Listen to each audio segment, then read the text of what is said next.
British Advanced Pain Clinic, Noppimayam Surgery Duram. For appointments 9155515563. అందరికీ నమస్కారం. నేను Swaroopa Potlapalli. Welcome to I Dream. Icon star Allu Arjun ను పోలీసులు అరెస్ట్ చేశారు. సంధ్య థియేటర్ వద్ద జరిగిన తొక్కిసలాటలో రేవతి అనే మహిళ చనిపోవడంతో పాటు ఆమె కొడుకు ప్రాణాపాయ స్థితిలో ఉన్నాడు. వివిధ సెక్షన్ల కింద కేసు నమోదవడంతో చిక్కడపల్లి పోలీసులు అల్లు అర్జున్ ని అరెస్ట్ చేశారు. అలాగే చిరంజీవి కూడా చిక్కడపల్లి పోలీస్ స్టేషన్ కు చేరుకున్నారు. ప్రస్తుతం నాతో పాటు తెలంగాణ హైకోర్టు అడ్వకేట్ కళానిధి సంజీవ్ కుమార్ గారు ఉన్నారు. ఈ కేసుల తీవ్రత ఎలా ఉంటుంది, ఎలాంటి శిక్ష పడే అవకాశం ఉంది, ఇలా అనేక అంశాలని ఆయన అడిగి తెలుసుకుందాం. సార్ నమస్తే. నమస్తే మేడం. అల్లు అర్జున్ మీద ఏ సెక్షన్ల కింద కేసు నమోదైంది, వాటి ప్రకారం నేరం కనుక రుజువైతే ఎలాంటి శిక్ష పడే అవకాశం ఉంది ఆయనకి?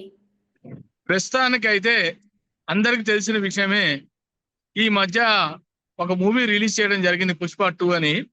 ఆ మూవీ 2లో ఆయన ప్రతిసారి ఆనవాయితీగా ఏదైనా ఆయన మూవీ రిలీజ్ అయితే సంధ్యా థియేటర్కి వచ్చి చూడటం ఆయనకు ఆనవాయితీ. ఆ టైంలో మొన్న రిలీజ్ అయినప్పుడు బెనిఫిట్ షోలో ఆయన వచ్చి మూవీ చూడటం జరిగింది. కానీ మూవీ చూసే సందర్భంలో సంధ్యా థియేటర్ వాళ్ళకైతే కమ్యూనికేషన్ లేదు, ఇలా ఈయన యాక్టర్ వస్తున్న అనే విషయం వాళ్ళకి తెలియదు. దాంతో వాళ్ళు భద్రత సరిగా సెక్యూరిటీ సరిగా అరేంజ్ చేయలేకపోయారు. దాంతో పైన ఒక్కసారి ఈయన ఏంటి ప్రొఫెషన్ లాగా వచ్చాడు, జీప్ లో పైన చేతులు కూడా జనాన్ని చూసుకుంటూ వచ్చేసరికి జనం ఒక్కసారి ఎవరైనా అభిమానులు వస్తున్నారు, అభిమానం అంటే ఫ్యాన్ అంటే వస్తారు కదా జనం, అలా జనం ఒక్కసారి విపరీతంగా రావడం వల్ల ఆ జనంలో తొక్కిసలాటలో ఒక మహిళ మరణించడం జరిగింది. దాంతో ఇష్యూ కొంచెం పెద్దగా రోజు 4 రోజులు చెప్పండి మీడియాలో వస్తూనే ఉంది. ఒక 3 రోజుల తర్వాత అల్లు అర్జున్ గారు స్పందించి ఆ అమ్మాయికి కాంపెన్సేషన్ గా 25 lakhs ఇవ్వడం జరిగింది. కానీ ఆవిడ భర్త పోలీస్ స్టేషన్ లో, చిక్కడపల్లి పోలీస్ స్టేషన్ లో కంప్లైంట్ ఇవ్వడం జరిగింది. దాని మీద సరే అందరూ సత్యనారాయణ అంతా క్లోజ్ అయిపోయింది అనుకున్న సందర్భంలో ఈ రోజు ఉదయం ఆయన అల్లు అర్జున్ గారి ఇంటికి సడన్ గా పోలీసు వారు రావడం జరిగింది. పోలీసు వారు రావడం ఏంటంటే డైరెక్ట్ గా పోలీస్ స్టేషన్ లో బెడ్రూమ్ లో ఆయన డైరెక్ట్ గా ఉంటే అక్కడ ఆయన తక్షణం డ్రెస్ చేంజ్ చేసుకుంటాను కూడా వాళ్ళు ఛాన్స్ ఇవ్వాలి. ఎందుకంటే పోలీసుగా అధికారం ఉంది. వాళ్ళు డైరెక్ట్ గా ఆయన తీసుకెళ్లి చిక్కడపల్లి పోలీస్ స్టేషన్ తీసుకెళ్లారు.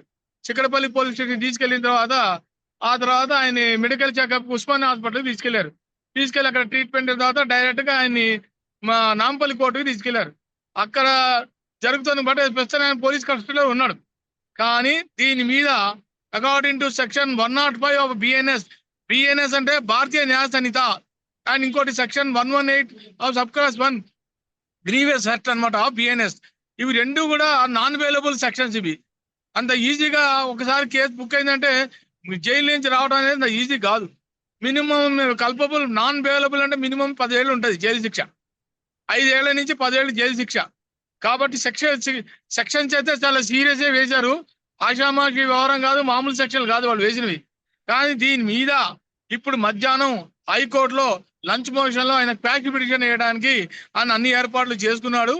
నాట్ టు అరెస్ట్, మండే దాకా అరెస్ట్ చేయదని చెప్పి ఇప్పుడు హైకోర్టులో వాదనలు 2:30 తర్వాత తెలుస్తుంది. మరి హైకోర్టు వారు ఏ ఒక నిర్ణయం తీసుకుంటారో చూడాలి. మనం అప్పటిదాకా అయితే మనం వేచి చూడాలి మనిషిని.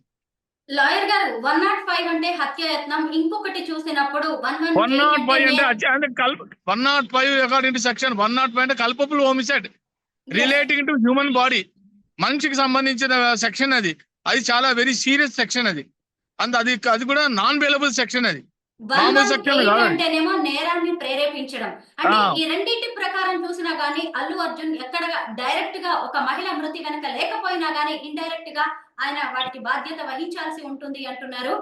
ఎంతవరకు ఇది అల్లు అర్జున్ కి ఎఫెక్ట్ అయ్యే ఛాన్స్ ఉందంటారు? అది విచారణలో తేలుతుందమ్మా, విచారణలో తేలుతుంది. ఇప్పుడు ఎఫ్ఐఆర్ నేను కాపీ చూడలేదు, ఎఫ్ఐఆర్ లో ఏమి సెక్షన్స్ పెట్టారు ఏననేది. కానీ నా యొక్క అంచనా ఏంటంటే 105 బిఎన్ఎస్ అంటే మినిమం 5 to 10 years అయితే పనిష్మెంట్ ఉంటుంది. ఆ ఎఫ్ఐఆర్ గా నాకు అప్లికబుల్ అయితే ఈయనకి, ఎందుకంటే ఈయన ఏం చేయలే కాబట్టి. ఈయన మామూలుగా సెలబ్రిటీగా అక్కడికి వచ్చాడు. ఈయన వల్ల ఆ అమ్మాయి చెప్పుకోవడం ఏంటంటే ఈయన చూడటానికి ఈయన కొడుకు అభిమాని అంట, అల్లు అర్జున్ ఫ్యాన్ అంట. ఆ ఫ్యాన్ కోసం పిల్లని తీసుకొని పాపం అంత దూరం నుంచి వచ్చింది. దిల్సుఖ్నగర్లో ఉంటుంటే అమ్మాయి కొడుకు కోసం వచ్చింది పాపం పొద్దున బెనిఫిట్ షోకి. కాబట్టి మరి ఇతను ఒక యాక్టరు, ఇతనేం కావాలనేది ఏం చేయలే కదా, చంపలే కదా. ప్రజలు తొక్కిసలాటలో కామన్ గా మరి జరిగింది. దీని మీద మరి హైకోర్టు ఒక సెలబ్రిటీ కాబట్టి ఆయన ఏ రకంగా చూస్తారు? ఆయన ఏం చేయలే కదా, హత్యా ప్రయత్నంలో ఆయన ఏం సంబంధం లేదు, ఒక సెలబ్రిటీ ఆయన. దాంతో మనం అందరం ఒప్పుకోవాల్సిందే. కాబట్టి జనంలో ఆవిని రమ్మని నేనేం చెప్పలే కదా, సినిమాకి వచ్చి నా సినిమా చూడని ఆయన ఏం చెప్పలే కదా. ఒక ఫ్యాన్ గా వచ్చారు, కొడుకు ఫ్యాన్ తీసుకొని వచ్చి మనం కూడా జాగ్రత్త పడాలి కదా. అంత జనంలో ఉన్నప్పుడు అదే రోజు వెంటనే చూడాలని అంత అవసరం ఏంది? మెల్లగైనా తర్వాత చూడొచ్చు కదా మూవీ. అదే రోజు రిలీజ్ అయిన రోజు చూడాలని ఆతృత ఎవరికైనా ఎలా ఉంది సినిమా, ఒక యాంగ్జైటీ అయితే ఉంటుంది కదా.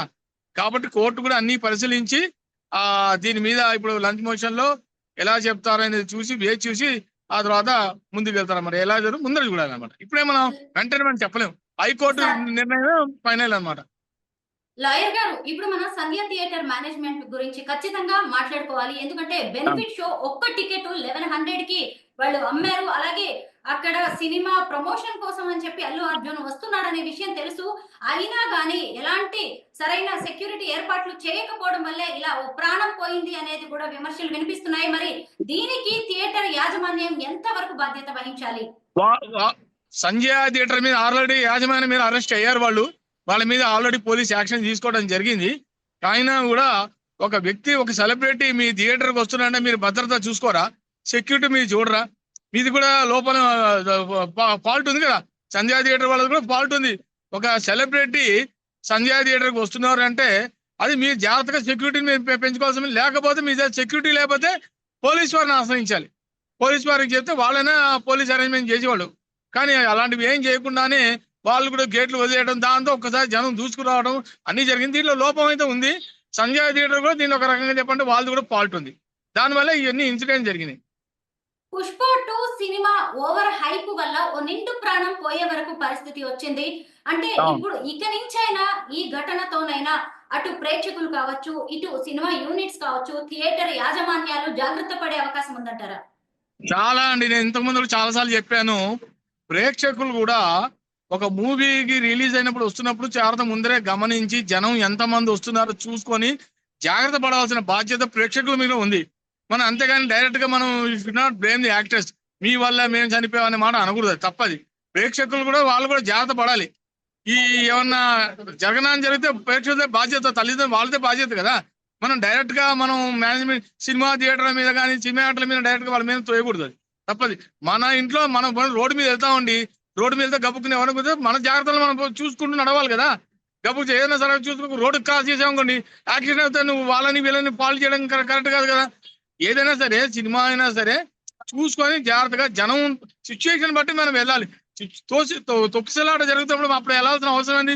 ఓ 2 రోజులు ఆగిన చూస్తే నష్టమే లేదు కదా. ఎంటర్టైన్మెంట్ కోసం ఎప్పుడైనా వెళ్ళచ్చు, అప్పటికప్పుడే వెళ్ళాలని లేదు కదా. సో దీంట్లోనే ఈ అమ్మాయి కూడా చూసుకోకుండా సిచ్యువేషన్ సరిగా గ్రహించకుండా వెళ్ళడం వల్ల నాకైతే చాలా బాధగా ఉంది. ఆవిడకి ప్రగాఢ సానుభూతి నేను తెలియపరుస్తున్నాను. రేవతి మృతి ఘటనతో తెలంగాణ ప్రభుత్వం కూడా వెంటనే స్పందించింది. ఇక మీదట కొత్తగా రిలీజ్ అయ్యే ఏ సినిమాలకు కూడా బెనిఫిట్ షోస్ ఉండవని ప్రభుత్వం చెప్పింది. ప్రభుత్వ నిర్ణయాన్ని మనం ఎలా చూడాలి? ఇది ప్రభుత్వాలు కూడా ఇప్పుడు జరిగిన ఇన్సిడెంట్ చూసుకున్నా ఈ బెనిఫిట్ షోలను ఆపేయాలండి. ఈ ముందుగానే ఒక రోజు ముందుగానే రిలీజ్ చేయడం, వీళ్ళ డబ్బు సంపాదన కోసం ప్రేక్షకులను బలిగొనడం నేను ఒప్పుకోను. ఏదైనా ఉంటే ఏ రోజైతే రిలీజ్ అవుతున్నా అదే రోజు నాడు మూవీకి వెళ్తే మంచిది. కానీ 1 డే ముందరే టికెట్లు రేట్లు పెంచేసి వాళ్ళ బిజినెస్ కోసం చేయటం వల్ల ప్రేక్షకుల్ని బలిగొనడం అనేది కరెక్ట్ కాదు. ఈ అమ్మాయి విషయంలో అయినా ఇలా జరిగింది కాబట్టి ప్రభుత్వాలు కూడా కొంచెం జాగ్రత్తగా యాక్షన్ తీసుకొని ముందుగా చేస్తే మటుకు ప్రేక్షకులకు ఎవరికి ప్రజలు కూడా ఎటువంటి ఇబ్బంది ఉండదని నా కోరిక.